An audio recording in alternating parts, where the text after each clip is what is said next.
शिक्षकाची पत्नी व 2 मुलांसह गोदावरीत उडी. कुटुंबाच्या सामूहिक आत्महत्येने खळबळ. नांदेड जिल्ह्यातील हिमायतनगर तालुक्यातील पोटा जिल्हा परिषद शाळेतील एका शिक्षकाने कुटुंबासह आत्महत्या केल्याची धक्कादायक घटना समोर आली आहे. प्राथमिक माहितीनुसार वरिष्ठांकडून होत असलेल्या मानसिक त्रासाला कंटाळून हे टोकाचे पाऊल उचलल्याचा आरोप करण्यात येत आहे.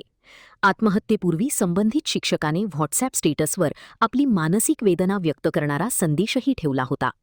मृत शिक्षकाचे नाव सुनील मुळे असून त्यांनी नांदेडजवळील पुणेगाव येथील गोदावरी नदीपात्रात पत्नी, मुलगा आणि मुलीसह उडी घेत आत्महत्या केल्याची माहिती समोर आली आहे. घटनेची माहिती मिळताच पोलीस आणि एसडीआरएफच्या पथकाने घटनास्थळी धाव घेत शोधमोहीम सुरू केली.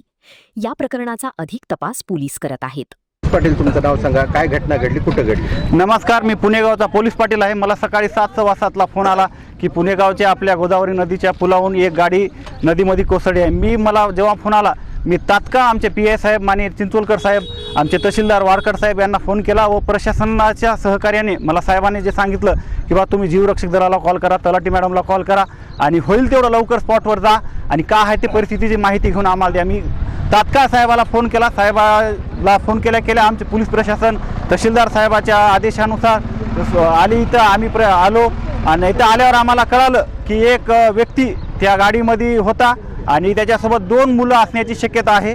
एवढं आम्हाला या ठिकाणी आल्याला कळालं. गाडी कोणती होती आणि गाडी कोणी? गाडी मुदखेड करून वाजेगावकडे जात होती. मग आमच्या इथे एक टर्न आहे, त्या टर्नावरून पुन्हा कल्ली आणि गाडी एवढ्या स्पीडमध्ये होती की ते साईडचे हे कठडे तोडून गाडीमध्ये पडली.